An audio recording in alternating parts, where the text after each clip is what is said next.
Ok guys, I think we are live. We are live again. Siamo in diretta di nuovo. I think now you can unmute yourselves and we can just start a little bit.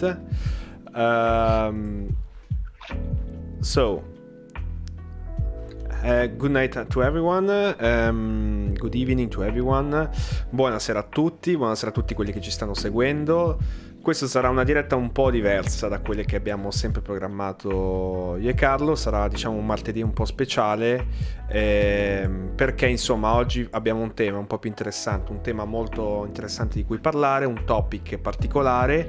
So I'm doing this brief introduction in Italian because of course our audience is mostly from Italy, but this show of course it will be also in English because of course the topic it involves all Europe. So for us, it's a pleasure to have guests like for example, Ryan from England, Raphael from Germany, Fabien from France. I will put them on the screen, everyone. So then I can say hello and thank you for coming. Thanks for coming here in this show, in this podcast for this occasion it will be like more international, so we will bring some topics still in Italian, in English. We're gonna discuss some things. Thanks again for coming, guys. And as I said, I would like first to do a brief introduction to all the people that are watching us, e dire anche a tutti quelli che ci stanno seguendo in questo momento di non avere tranquilli, non c'è problema, la trasmissione sarà a metà, insomma, parleremo un po' di tante cose, cercheremo di unire tante discussioni. Ci saranno alcuni temi che tratteremo in italiano, altri tratteremo in inglese, proprio per il fatto che così tanta gente potrà sentire, perché verranno gente un po' di tutta Europa. Abbiamo ospiti stasera appunto di diversi paesi. Abbiamo Ryan dall'Inghilterra, Fabien dalla Francia e Raphael dalla Germania. Allora, direi di iniziare così per poter parlare bene dell'argomento. We can begin talking about the main thing. So like in these days we have talked about of course the reality, the situation of the European football, the European system of football, let's say so. So there are some problems that are now very evident, especially because now with this announcement of the SuperLeague, some problems has been like put in the highlights of us. So everyone is seeing those problems. The point is that with all of these teams that are against now the UEFA, of course now this organization is in trouble. There are some problems that are now very evident for us. The recent news is saying that some of these clubs are deciding to step up, try to not be anymore in the SuperLeague, and so to try to let's say so try to not be like seen as a very let's say a club that wants to only pursue or the money, and so they want their image to be like cleaned up again, because of course there was a backlash for all of these organizations, so for all of these announcements. So there are some problems that are now very evident, and the recent news is that, for example, Chelsea Football Club and Manchester City Football Club are thinking about not join anymore the Super League. So I can say that we can start by, of course, talking about the English situation. And to do that, we have, for example, Ryan from England, which I would like to ask a very brief question. First, let me introduce this in Italian. Come dicevo, appunto, la situazione attualmente ci sta portando ad avere, appunto, in Europa una spaccatura molto, molto chiara, molto evidente. Il problema alla base di tutto è chiaramente che queste squadre, che sono molto potenti, alla fine stanno cercando di trovare un punto dove poter protestare contro le organizzazioni come la UEFA. Allora la questione è questa: siccome viste anche le recenti, no, i recenti rimorsi da parte di Chelsea e Manchester City, il football inglese è quello che più preme verso il cercare di non fare più la Superlega. Allora, siccome abbiamo qua con noi Ryan dall'Inghilterra, vogliamo chiedergli alcune brevi domande. Anzitutto, Ryan, vorremmo chiederti qual è stata la tua prima reazione di questo annuncio, e tu appunto come possiamo vedere fan dell'Arsenal, cosa ne pensi riguardo alla decisione di fare, o forse no, la Superlega. So a question for you, Ryan. It's of course you as we can see as an Arsenal fan. What was your first reaction, of course, by this announcement and by the joining in this announcement, of course, of Arsenal Football Club? You as a fan, as an Arsenal fan, how can you see this? Do you think this is like a decision that was made against Arsenal's fans' interest? Yeah, just to sum up your question, really, my first reaction was disappointment, but not surprise. Like, I wasn't surprised to see Arsenal's name up there, given that we have got a rich history. But also, and for me as an Arsenal fan, I've been an Arsenal fan for all of my life. I'm 27 years old. And I've seen a big change since maybe the year when we moved to the new stadium in 2006. We're less of a football club. We're sort of losing our identity a bit. And that's sort of come part and parcel with our demise, if you like, from our success from the days of Thierry Henry and Dennis Bergkamp, the likes of that. But also because of the change in owners. We've got American owners. And it just doesn't feel like we're the true Arsenal, and really what's happened in the last 48 hours has really embodied that. So there's no surprise there. But despite not being surprised, it did sort of hit me, and I was disappointed. And I think that reaction's pretty much the same across the whole of the UK. That goes from fans of the so-called Super Six teams, fans of other teams, players themselves. We've heard Jurgen Klopp come out and say he's against it. And of course, it's difficult for players and managers to be put under pressure because it's not their decision. It's been the decision of those above, the directors of the football clubs. And it's clear that they're so dysfunctional. They're not in tune with the fans, and the fans don't want this. And that's clear in the reactions we've seen. And as you mentioned just then, pretty much in the last hour or last 2 hours, I think Manchester City's pretty much confirmed that they've left, Chelsea as well. And it looks like Arsenal and Manchester United are following suit as well.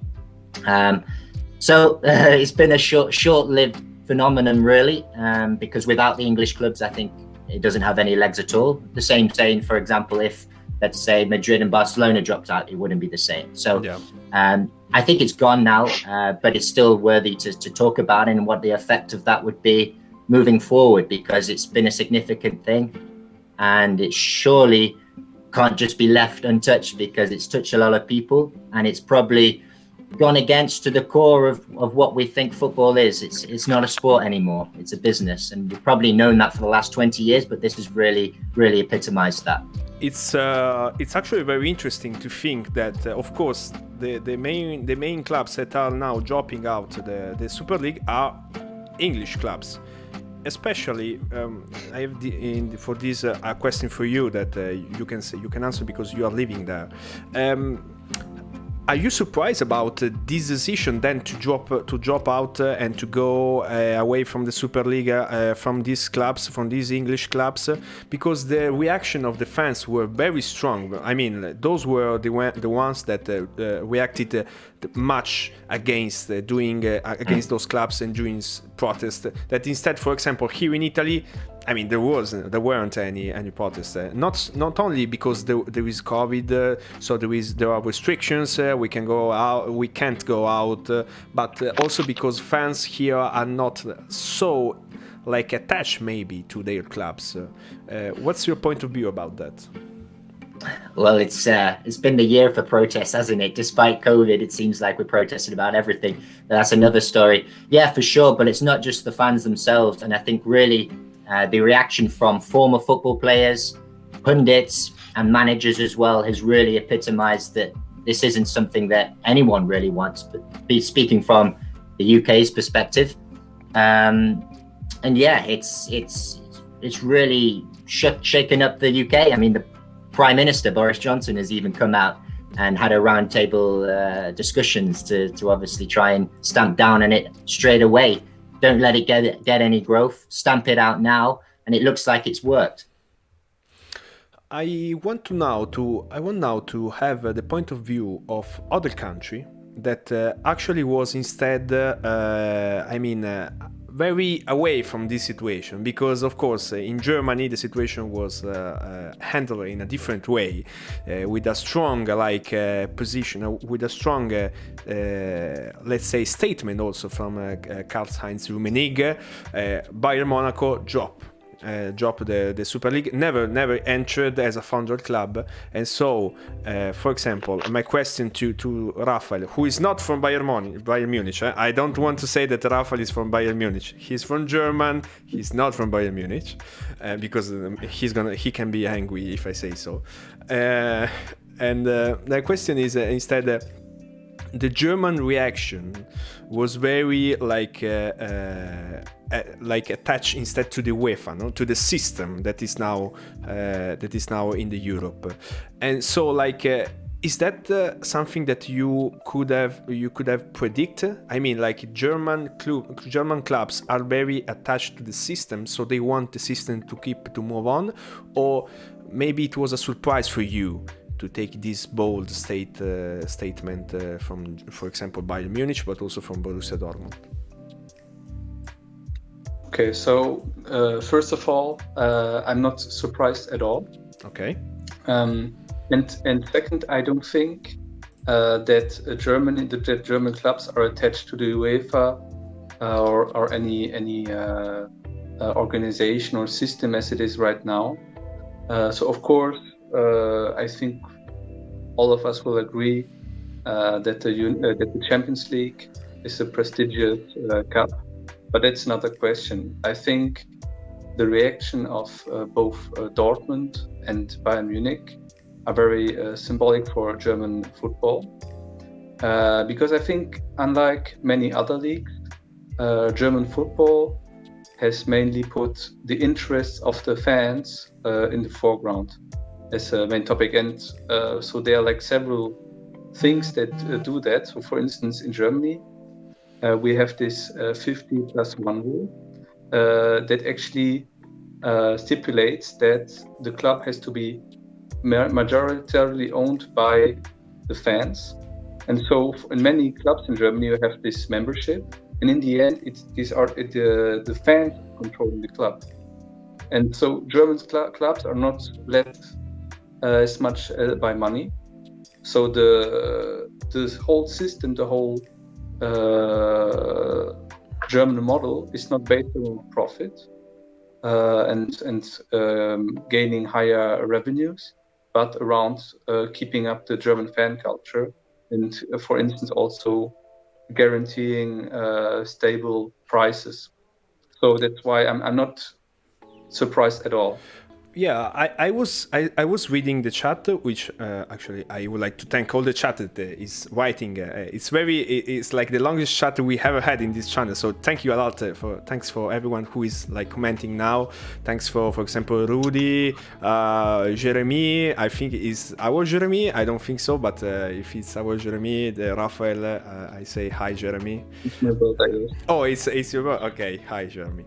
Frozen94, thanks for commenting. I think also the results. C'è anche Jason, who is an Italian streamer, our friend. Thanks for coming. Forza Milan instead, not Forza Inter. Thanks also Edgar. I mean, all of the people that are commenting, you know. And there is a comment that was very interesting, because it was said, let me say, under no circumstances they want to move on from the Bundesliga, because this is a key point for the German football, I think. So the Bundesliga, the German league, it's very strong. It's based on I will say a concept. I will say a modern concept of sharing the profits, sharing also the salary cap. I mean, it's very organized to let all the clubs to have the same opportunities at some point. Of course, now we know that Borussia Dortmund and Bayern Monaco are the most popular ones, but the other ones, as you said and as you mentioned to me before, in other discussion, are very popular in Germany. I mean, the stadiums before COVID were all full of people in all the small German clubs. I mean, it's a strong league. Let's say that it's the most united one. Can you agree with that? I don't know. I would say that also the Premier League, for instance, is a very strong league. I don't know. Serie A, it always seemed to me as a very strong league. My father always likes to tell me that in the 90s it was the biggest league of all. All the stars went there, and so I don't know if I would agree with you. So thank you very much for the compliment. Okay. But Well, it seems to us because in I don't in know Italy if I would say that. it's a little bit different. Let's say so. Okay, And okay. I I would would like love to hear what is the situation in Italy. the situation in Italy. Well, I will talk about the situation in Italy after, because now I want to instead talk about another aspect of it. I mean, because like we have talked about the English model, which is like in a very it's in a conflict phase, let's say so. The German model, or the German league, who was very strong against this Super League. There is now a case which is particular because it's the case of Paris Saint-Germain, because in France instead it's different, the situation. There are some clubs that are very let's say important, popular, rich, and there are others instead that are not so.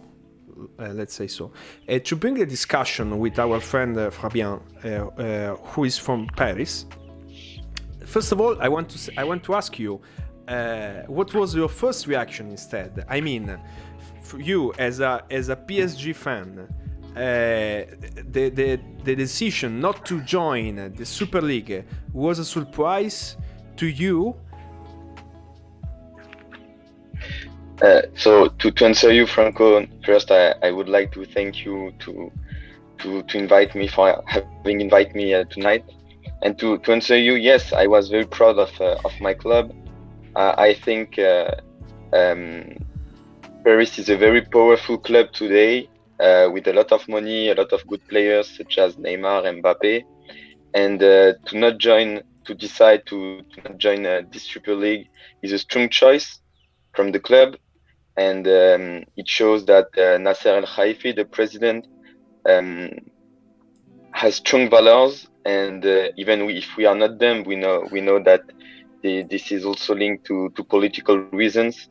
We are very proud of it, and yes, it's a good thing. And when we look the situation in England, for instance, where 6 clubs have decided to join the league, we can understand the disappointment from the fans.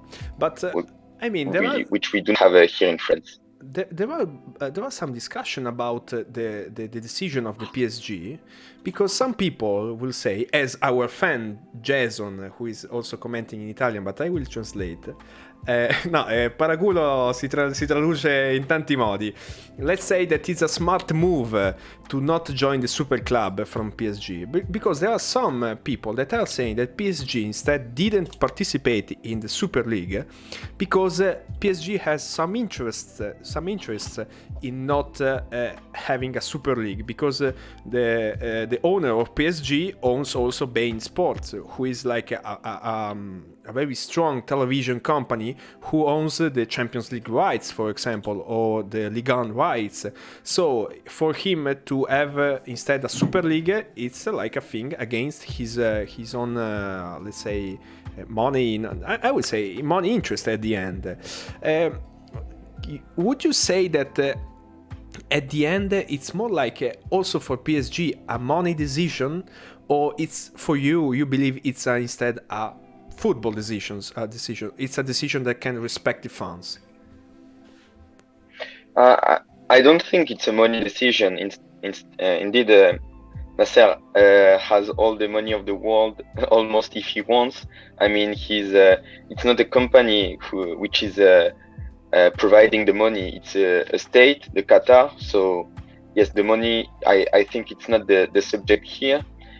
We know that we are in 2021. Next year, it's the World Cup in Qatar, and Nasser has bought the club at the beginning 10 years ago for that.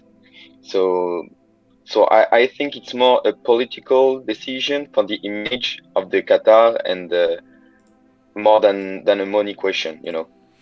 I mean, now that you have mentioned, we can discuss about a little bit about also the money and the UEFA and the decision that has made in these years, because of course the point is that we are of course in a phase of the European football where money of course has a big role, a big impact in how the clubs are handled, and with the financial fair play, the situation for the pandemic, the loss of many clubs, not only English clubs but also Italian clubs, and also there are some French clubs that are in trouble with the money, with the loss they've made.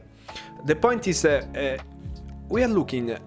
we are saying that this decision was made by people that are greedy, that wanted all the money. But in the other hand, all of these clubs are just saying the UEFA, the structure of the UEFA now, don't allow us to have the money that we not deserve, but the money that we need to survive. Because and we will see then. Yesterday, for example, Florentino Perez went on a Spanish TV and say the clubs are dying. Without this decision, a lot of these clubs will collapse eventually. The UEFA is not handling the situation very good. I want to open now the debate, all of you, so we can discuss a little bit about instead. Do you think the situation, the UEFA situation, the European League situation, I mean, it has some problems. It has to be rebuilt. It has to be rethink at this point. Not with a Super League maybe, but with some discussion. I mean, some strong decision to be made. What do you think about it? Should I begin, please? Oh, go on, Fabian. Yes, Ryan. Okay, no, go, Ryan. Go. Sorry. Well, very quickly, I agree. The point, of course, particularly given the pandemic, it's caused a lot of football clubs severe financial hardship. But why does that entitle the top 12 or the so-called top 12? Because if you really look at it, I'm an Arsenal fan. We haven't been in the Champions League for 4 years. How could we call ourselves a top club? Tottenham as well. I mean, they're a joke of a football club, but I would say that, wouldn't I, as an Arsenal fan? But what about the hundreds of other teams, not just the Premier League teams, okay, the football clubs in the First League, the Second League?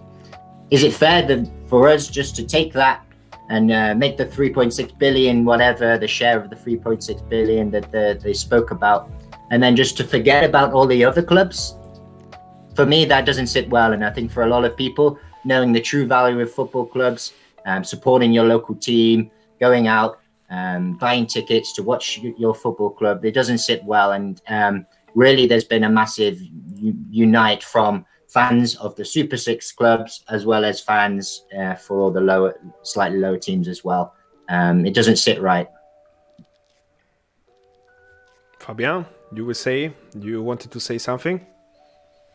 Yes, I agree with Ryan, but I just wanted to add something that we didn't mention, which is the fact that big clubs such as Madrid, Barcelona, or in England, Manchester United, City, etc., are all paying their own players like millions of euros each month for players that don't even deserve the half of this amount, and that's why Florentino Perez say that all the clubs are going to die in 2024 if nothing happens.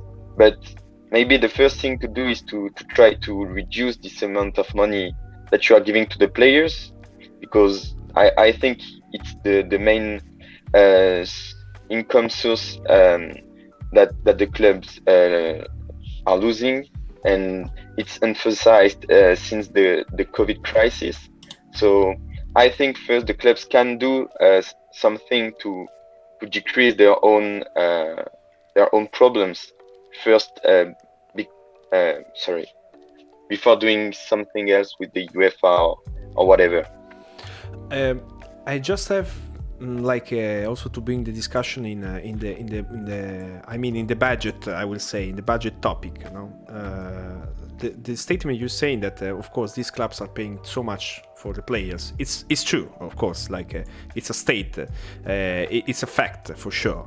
the point is that these clubs, because I want to do like the lawyer of the devil, so I want to instead saying, okay, this is the theory. This is the theory for the Super League. No, the Super League was born.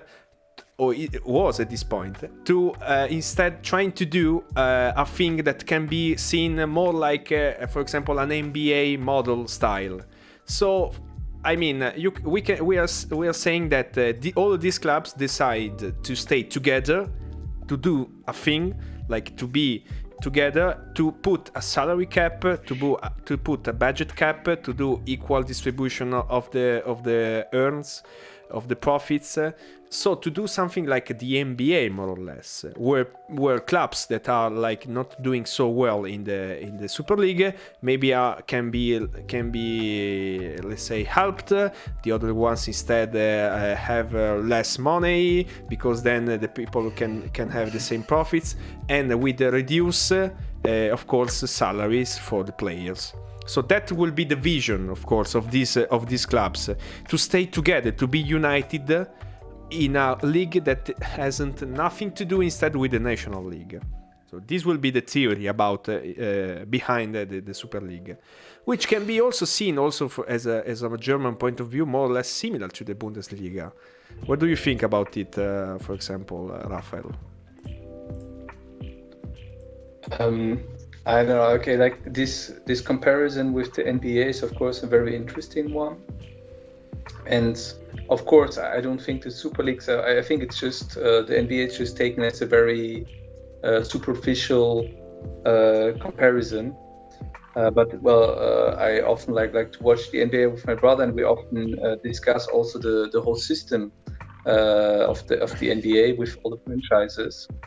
And to me, it's not directly related, but I think there's a big difference between the European club and the NBA franchise, because the European club is something that is deeply rooted to a specific place. Like if we look, for example, at English soccer teams, and also football teams, also in Germany, these are clubs that are often more than 100 years old. They were built by for instance, when I think about clubs like Dortmund and Schalke, these were like the workers, and also in England you have all of these clubs.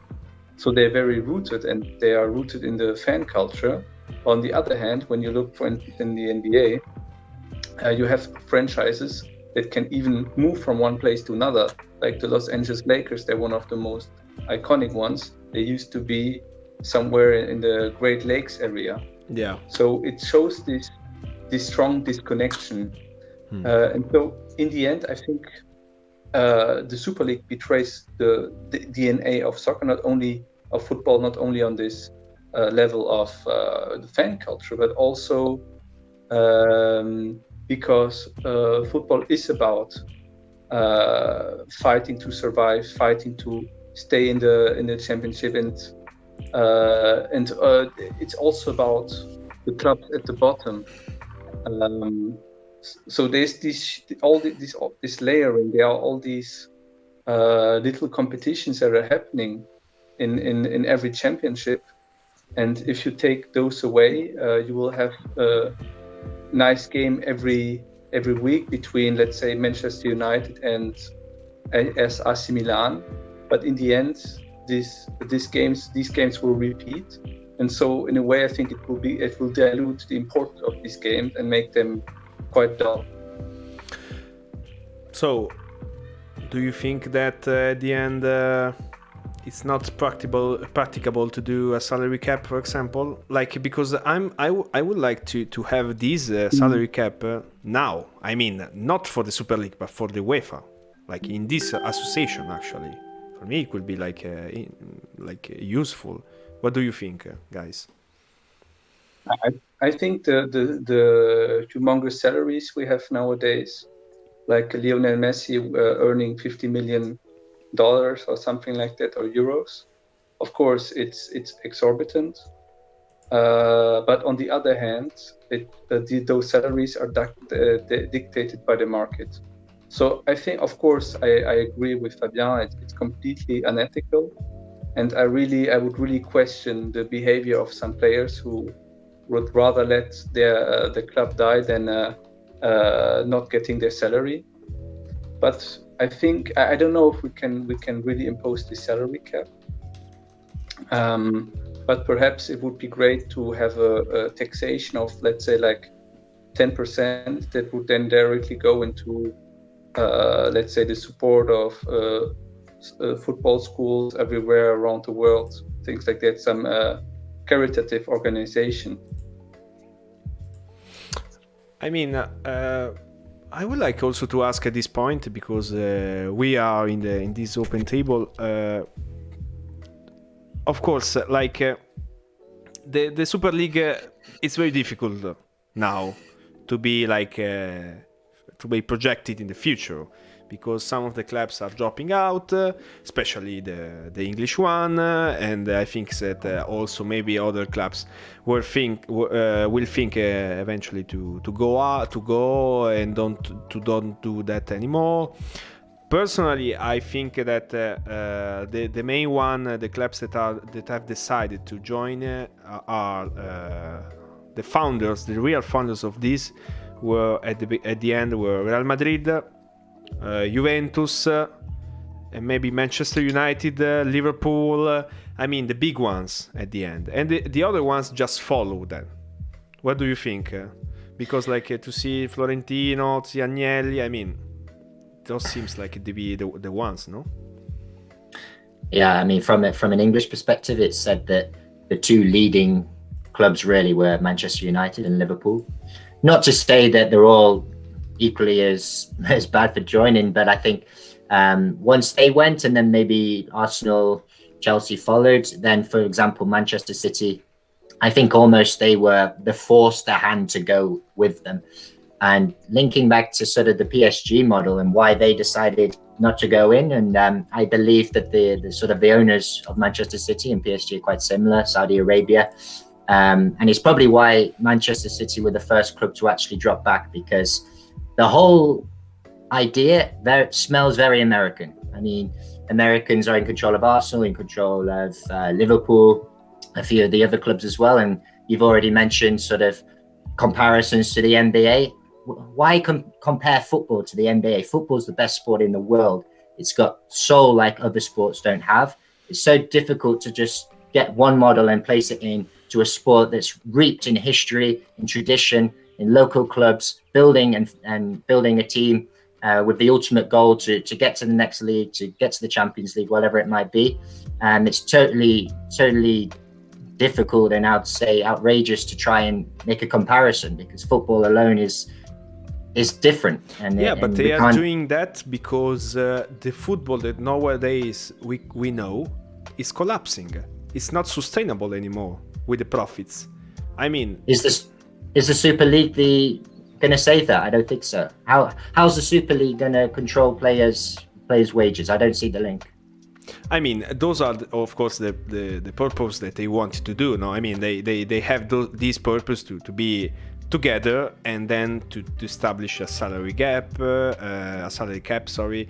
wages and things like that. But of course, do you think that's realistically gonna? Sorry to interrupt, but do you think that's actually going to realistically happen?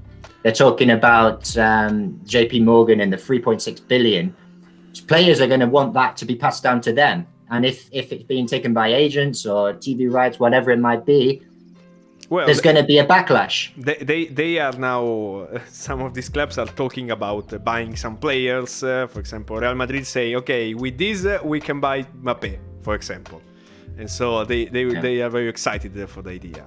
AC Milan fans are saying, okay, with this money we can renew Donnarumma, Çalhanoğlu, all of our players with a high maximum wages and something like that.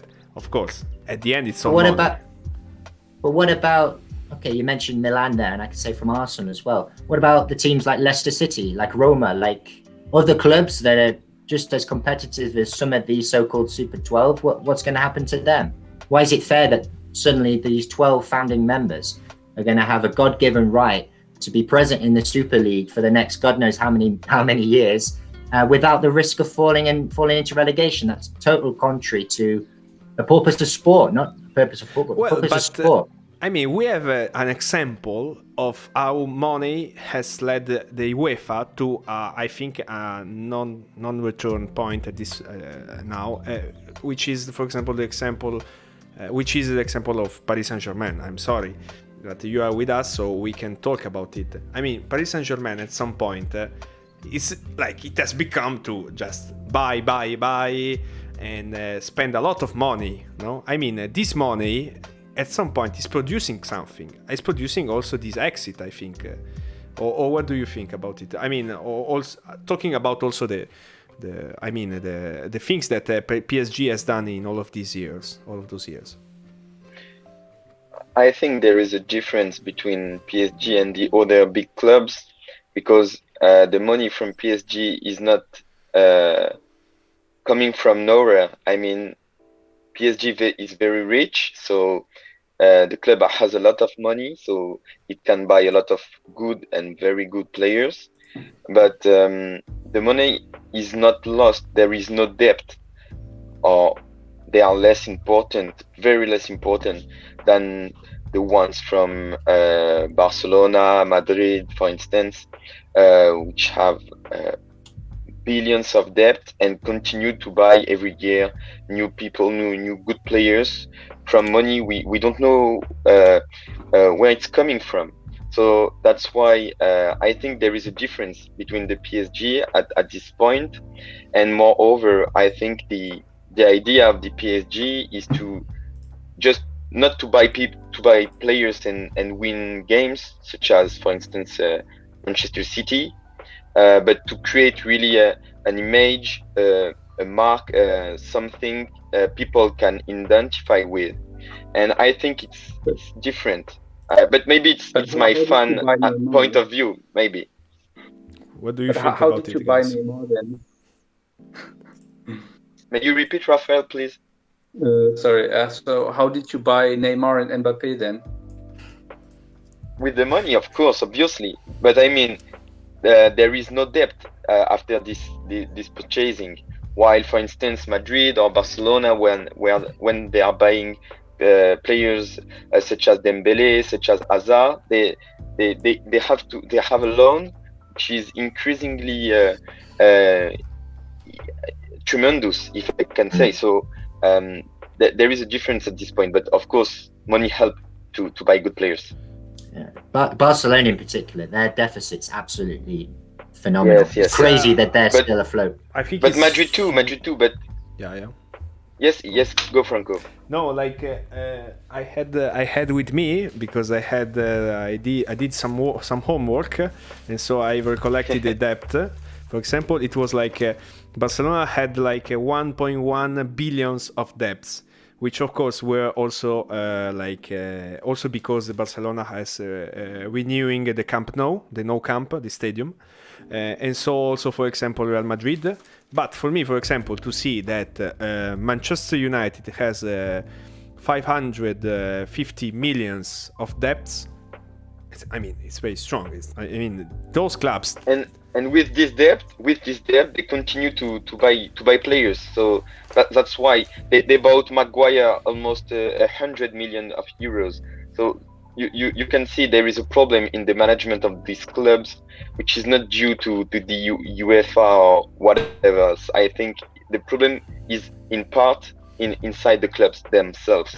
Oh, okay. I think I have to read these comments because they are from a OM fan. I think so.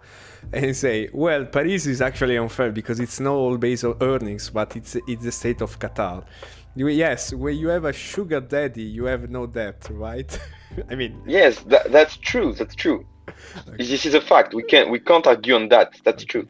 I can understand a little bit too, because like for us, for AC Milan now, we are our owners are like an investment funds, for example, but without them, AC Milan would eventually collapse, would eventually go in failure, and we had to restart eventually, but we didn't, luckily. But there's ways around it. Let's take it. Okay, we've said that football clubs are now like a business. We can probably accept that. If you're a business in any given industry and you're falling into deficit, there's a few ways you can get out of it. And one of them's not to collaborate with the other top performing companies in the market and form a cartel. It's actually illegal. And what we're seeing here, if we sort of translate that to normal business outside of sport, it's totally illegal. So the alternative is to actually identify, okay, I'm in a deficit. How can I get out of this? You become more efficient. You maybe sell some of your best assets, sell some of your best players in the football industry aspect, and take it from there. That's not what the clubs have done, like Barcelona and, well, pretty much all of them. They've continued to invest hundreds of millions in players, knowing that they're going to build up this deficit. And now they're trying to search for a way out by all collaborating together to form this Super League. And if it means that we don't have this Super League and some of the big so-called big clubs fail and fall into disarray, who have they got to blame? It won't be a good thing if a Real Madrid, if a Barcelona, if an Arsenal suddenly collapse and had to drop down the leagues. But who's to blame? At some point, they will not be the same clubs. I mean, this is a thing that also Seferin has said today. These clubs, if are not following the rules of UEFA, they will eventually be a different club. They will be very, little clubs at some point. I can understand this point of view. Of course, it's very true. It's true that the management of these clubs is questionable for sure, and this leads us to think that if now they are doing disasters, let's think about in the future what they are gonna say, what they're gonna do with more money. I mean, this is a concerning thing. I can understand that, but at the same time, I say that if we continue to the same level, a lot of clubs will collapse eventually, because like this system is not like it's not sustainable. The system that we are now. Also, I agree. The Champions League, the structure of the Champions League now, it's not so interesting anymore. I mean, I used to watch a lot of Champions League matches, especially when Milan wasn't there. Because I know Milan is not in Champions League from a long time, but I remember Champions League from 5 years ago, 6 years ago, 7 years ago. Right now, no, it's not the same. It's not the same. But Milan earned their right to go into that Champions League because they were doing well in Serie A. The teams that play in the Champions League earn their right to be there because they come in the top 4 or the top 3, whatever the system has for the nation, and they earn the right to compete. The Super League, these founding members are going to have a God-given right to compete in the league forever. Well, some people are saying that the Super League is a completely different football. It's a completely different sport. It's to think about another sport at the end. And some people are... Yeah? Franco, if I may interrupt you, of course. I have a last-minute news. I think Arsenal just left the Super League. Oh, let's check. Let's see. Because like we have also an Arsenal fan, so like 100% sure. Trust me. No, yeah. I'm going to also to the of course to the Sky Sports News, Yes. And so we're gonna share with our viewers. But it would have been inevitable. As soon as the first English club dropped out, the rest would pretty much follow. No, that's a big one, guys. That's a big one. I will share. Let me share a little bit of suspense. Thank you, Reggie, for this information. This is the news, guys. All English clubs withdraw from the Super League. Whoa. All the English It's clubs. over, guys. It's over. Okay, Finally, it was a communication point. It was not really what they wanted. It's about all the English clubs withdraw from the Super League. That's the news. It's a big one, actually, because like we are live. Franco, Yeah. Franco, can you quickly read out what OMG Remy 13 wrote in the chat? I saw that as well. European Super Leagues. All 6 Premier League teams set to withdraw. Okay, now what? Ryan celebrated No, the one more I'm than talking in the about. last 3 years combined with Arsenal. To say, totally agree. I agree. There's not much to celebrate being an Arsenal fan, but linking back to your former point, Franco, as an Arsenal fan, I can look back in look at happy, this statement. happy memories. I mean, all of those clubs have made a statement. Yeah. All of these clubs have made a statement. Liverpool also see that Liverpool Football Club can confirm that our involvement in proposed plan ever has been discontinued. Manchester United, we are listening to reaction of our fans. I mean, it's at this point it's official. It's completely official because like if these clubs withdraw, the Super League it's over at this point of view. I mean, we can. Italy and Spain can make a Mediterranean League. Yeah, at this point, yes. Let me read some comments. So, il fatto è che si dice che chi lascia la Superliga deve pagare delle multe salate. Ecco perché l'Inter sarà l'ultima. Siamo come le pezze. Ok. So, like, there is a Inter fan that is commenting now that all of these clubs that has to now leave the Super League have to pay now a very huge fee, a very huge sanction, because I think there is a contract. All of these clubs have signed a contract. They have signed on Saturday, I guess, and so they have to pay a lot. I can see Fabian. That's true. Fabian, are you there? Yes, I had sorry. a connection problem. Sorry. Okay. There you go. I mean, all of these. Thank you for the chat. I mean, all of these clubs have now to pay a fee. I mean, a fee to at this point to AC Milan, to Inter, to Real Madrid, to all the other clubs because this was the plan all along. Oh yeah, this is the Italian and Spanish clubs getting some of the money from the English Premier Team. yeah. Now you have to pay. Pay, please. I want the money. I want my money because I am the Super League. I mean, yeah, it's very interesting. Thank you, Riccardo Lux. Grazie, Riccardo Lux. See? But Franco, aren't you scared that AC Milan will go bankrupt now? No, why? If they have to pay the fee as well. No. We stay. Look at this. Arsenal. We made a mistake. So your club.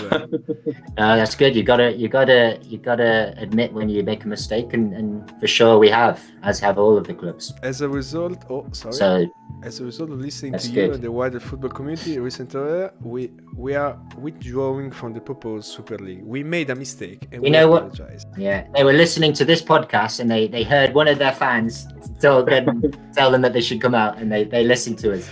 Oh yeah. Yeah, there are some feedbacks now in the chat. They are doing good. They are doing this. The reason. Well, at this point, I will say, I mean, guys, if these clubs are withdrawing, AC Milan, Inter, and Juve has to do it. But I think that Italian clubs are not gonna say we are sorry, we made a mistake. Vero no, Jason? It's gonna be difficult because the point is that here in Italy, the Italian situation is very complicated because we have different association that represents all the clubs. We have an association that represents the richest club, Inter, Milan, Roma, and Juventus, and there is another association that represents instead the smaller clubs, and there is another one that represents middle clubs. Because we want to do in a very strange way, let's say so. And so every time there is a topic or an issue to resolve in the Italian league, it's a mess because we have to try to speak with several clubs, let's say so. And so now it's gonna be a mess for us in the Italian league because a lot of teams now don't want to play with AC Milan, Inter, and Juventus anymore, for example. Even if we say we were sorry, we were wrong, we're sorry, it's gonna be a mess for the Italian clubs. I mean, let's say. What did they expect? I don't know what these clubs were going to expect. Just the league used to turn around and say, "Oh yeah, go." It's despicable, really. Yeah, big mistake, massive mistake, and they should be punished. I mean, there's been calls for some of the clubs to be deducted points, and why not, as a deterrent for something like this never to happen again, deduct points for next season? Ryan, it was the call of money. They tried. Yeah, they've tried. They tried to do it, but at the end, at the end, like it was a very difficult plan to do it for sure. Yeah, it was a mess. It was ridiculous. Yeah. Now like after 48 hours from the announcement, now it seems like very like ridiculous, as you said. Also very I mean I can't even comment now because like I began the live thinking okay, I'm strong that Milan will do the Super League. All the English clubs are with us. We are strong. We are stronger. We are not strong anymore. We don't count nothing at this point. Also with even with Real Madrid, with Barcelona, with Juventus, with Inter, it's over. It's officially over because without 6 of these 12 clubs, it's impossible to do it. I mean, it's impossible, guys. It's over. Yeah. But Franco, See? would you have, without blinking an eye, would you have left the Serie A and the Champions League? The Champions League, yeah, for sure. For me, Champions League, it's over, guys. This is a thing that I would like also to discuss with you about the future of now the league, because we've seen, I mean, the league it's over, the Super League it's over, but we can now speak, and this will be like the last part of our live because we have done a lot since. I mean, the future now is of course to change something. I think that Champions League it's a competition that also in the new formula is not so appealing. I mean, for me, but for a lot of people that are just looking for not only the big matches but also the big history around football, around teams that are doing that to compete, but also to have matches very interesting to join. At the end, what's the matter? I mean, what's the matter to change the Champions League, to do something different? Maybe to think about not a Super League in the UEFA, but to think about a place where a lot of teams, big teams, with a lot of spectators can play. I don't know, maybe it's I would say a competition in the middle of the season, something like that, or something that can be sold better because this Champions League is not good enough. What do you think? So, Franco, can you be more specific? Are you speaking about the group stages? Yeah, because you know that for now Champions League is interesting starting from the round of 16. Well, for me personally, I mean, like I think that it's not appealing anymore. I mean, to see, I don't know, for example, Real Madrid Genk, Real Madrid Steaua Bucharest, Real Madrid Apoel. It's not the same to see. This is this kind of games that make the Champions League very special, you know. If it was only Arsenal versus Milan or games like that, I think people will be bored in less than 1 year. I mean, what makes those games very special, like Madrid PSG or Bayern PSG, for instance, is that they appear just once per year and not every month or every week, you know. So for me, and as a PSG fan, you can't be bored of the current position of the Champions League.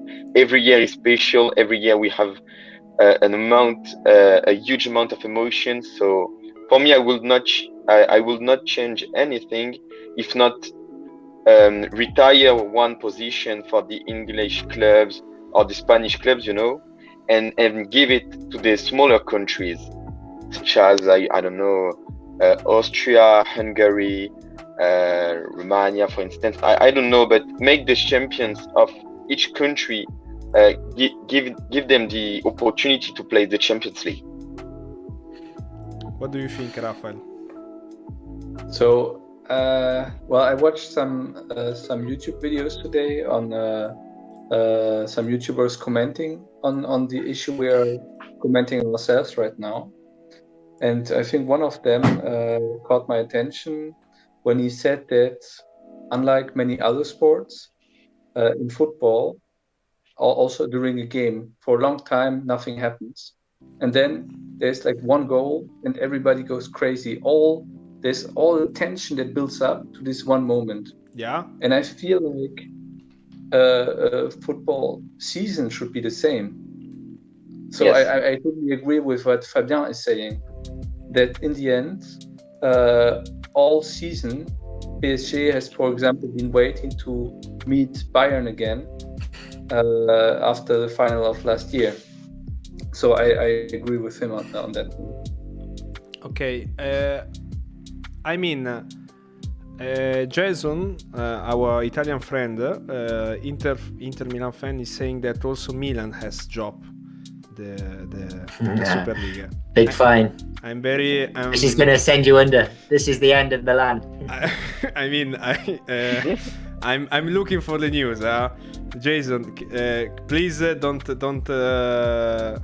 don't joke with this, because it's very strong. It's very serious matter. I'm very scared about my future, the future of my club. Please. Anyway, I'm just kidding. Oh, okay. I'm not seeing anything. I think it's not true. Maybe, I don't know. Let's say so. Where AC Milan also? Where? I'm not seeing anything. I mean, I'm very scared, guys. I'm very scared. Anyway, the point is, of course, guys, we have to think about the future of our competitions. I mean, it's not a problem for me to think, to rethink some aspect, of course. I think at the end it was all the time a bold move to try to reconnect with the UEFA, try to reestablish some hierarchies, because UEFA is very strong with this, has a lot of power. But at the same time, as we see, if one of the club drop, it's over. It's officially over. Like now, for example. Let's say if I can find anything else about the news, I want to ask you a brief question to end also this live streaming, and of course thanking every one of you that has joined this conversation, which was very interesting. My question is, of course, now reactions of the French, English, German side is very clear, let's say so, and also this news, I say that it's very clear now which was like the reaction. But do you think that this can be like the beginning of a new chapter in the European League and the European football, or also in your national league? Whoever wants can start. Yeah, for sure. I mean, it can't just go unnoticed now. Even after it only lasting 48 hours, it can't go unnoticed. And I think it will make the respective federations really think about the future going into next season. I probably would agree that the Champions League maybe needs a slight tweaking, slightly. But for me, and I think I've echoed already Fabien's and Raphael's comments just previously, for me, the fact that you only, for example, Arsenal, the fact that we only play Real Madrid once every few seasons, or we go to Barcelona once every 5 seasons. I mean, we think about the memories of Champions League in the past, and they're cherished memories because it doesn't happen often. I remember when I was a kid, one of my favorite Champions League games was when we beat Inter Milan 5-1 at the San Siro, or we beat Real Madrid at the Bernabeu 1-0 en route to get to the final. I mean, those are cherished memories, and hopefully there's going to be some more for Arsenal, speaking personally. But for smaller clubs as well, you mentioned that, for example, Genk and teams like that, just being in the Champions League for their fan base is something incredible. And to get their one chance in 20 years, for example, is something special and shouldn't be discouraged.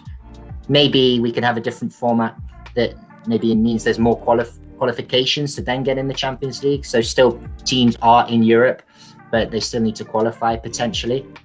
But really, in my perspectives, I don't think it should be tweaked massively, and certainly not what was proposed 48 hours ago. But I'm happy that it's been put to bed. But for sure, there'll be ramifications for sure.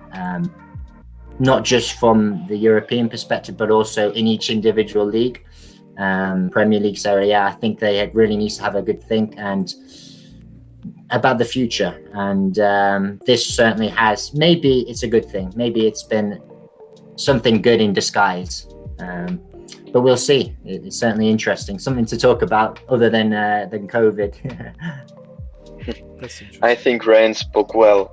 I 100% agree with him. And what? Sorry, I did a mistake. And okay, what about instead you? What about Rafael, for example?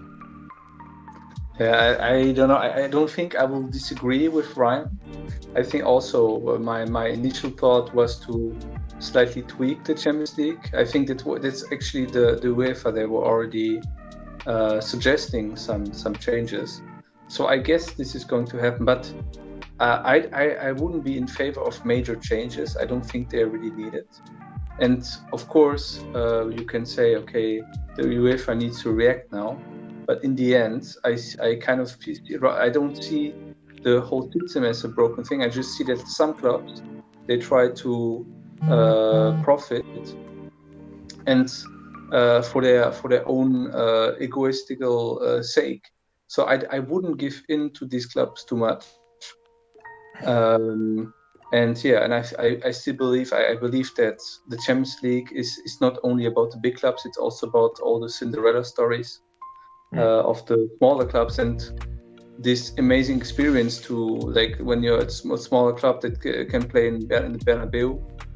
Of course, I think maybe one thing that will have to be addressed in the following years is to maybe redistribute the money, the earnings in a fair way, so that, let's say, clubs like I don't know, Croatian clubs can compete more or less with Real Madrid, or I don't know how this could be done, but I think a fairer redistribution would be one of the solutions.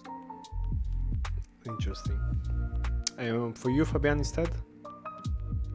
Yes, as I said, I agree 100% with Raphael and Ryan, as they propose to not change so much the actual model of rarity of magic, if I can say so.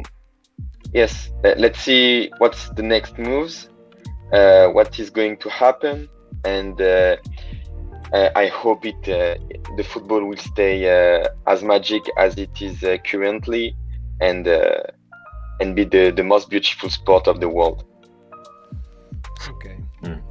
And can I just add, I hope, and I actually think that the federations will go hard on these teams. I think there will be they'll make a lesson of them to ensure that nothing like this happens again in the future.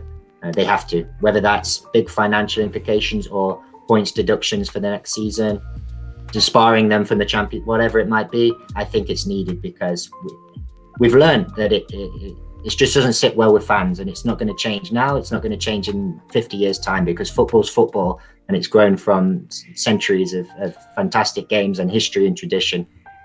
I mean, for of course, for the penalties, I can imagine. I can imagine what would happen, and it's very sad to think about it, but it's inevitable if we think about the structure of now the European League, the UEFA, and things like that. Let's say, because I can say also that most of these clubs were all the time thinking about at some point not about their fans, of course, they're about their money, but also about to discuss to the UEFA. I don't think they wanted at the end to do a Super League, like proper Super League to start. I think it was all like let's say to try to trigger the UEFA to say we are doing this. It was like a menace at some point. So we'll see, because at some point I think they had to discuss, they had to think about some things. I don't think this is over. I don't think these clubs are over. I think these clubs at some point they will reunite together, not to do as a league, but maybe to do an association of the big clubs. Big clubs needs something like that. This is a sign that not everyone is with the UEFA. A lot of these clubs, especially the most powerful ones, are against this system, and so this system they are not gonna be over. They are not gonna be taken over so much. Okay, with penalties, of course, but at the end we are talking about the main core of the UEFA. The UEFA is thinking now that these clubs, they own these clubs, but they don't own these clubs. These clubs are alone, are clubs from private clubs that are from someone that have bought those. So UEFA has to show a little bit more of respect in some phase, in some areas, especially with the discussion, because at the end, like for example, Florentino Perez was saying that in all of these years they tried to discuss with the UEFA, they tried to propose new things, and in the end the UEFA didn't listen to them. So I think this is a key point also to think about this.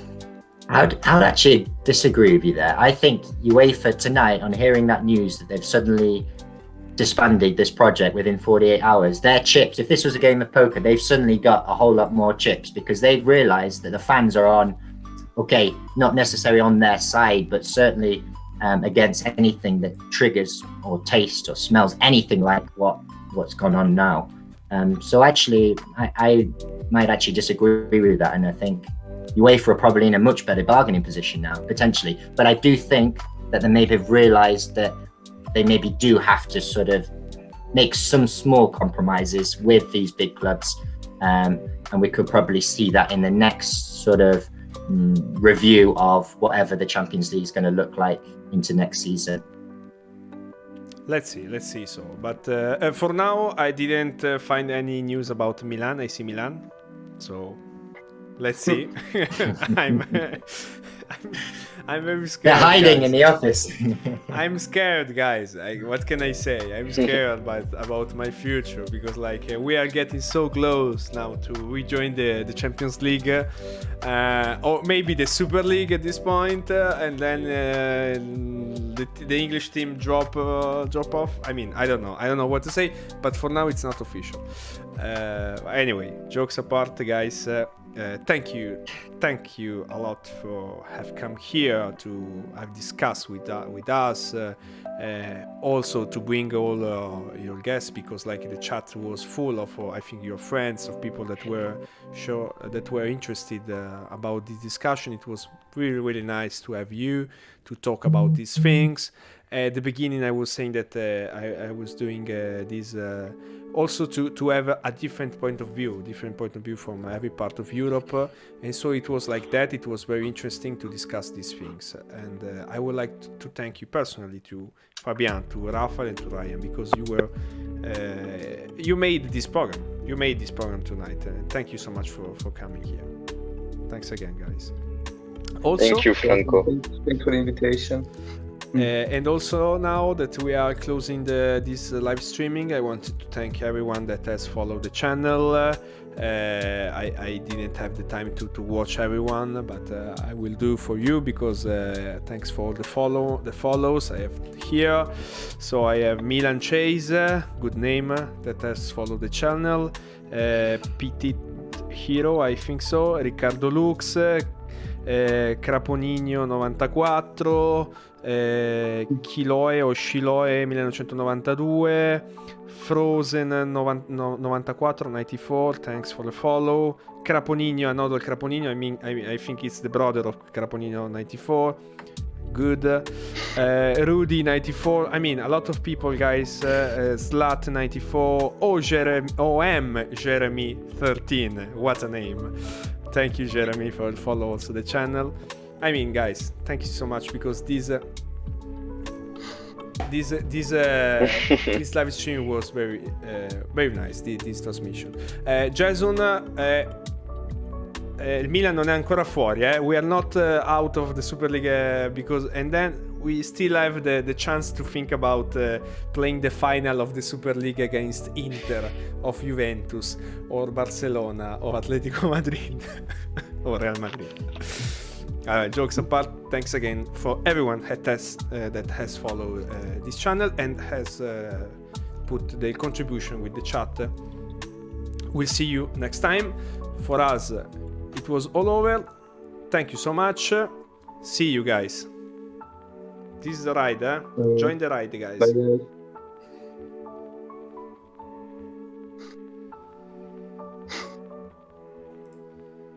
Okay.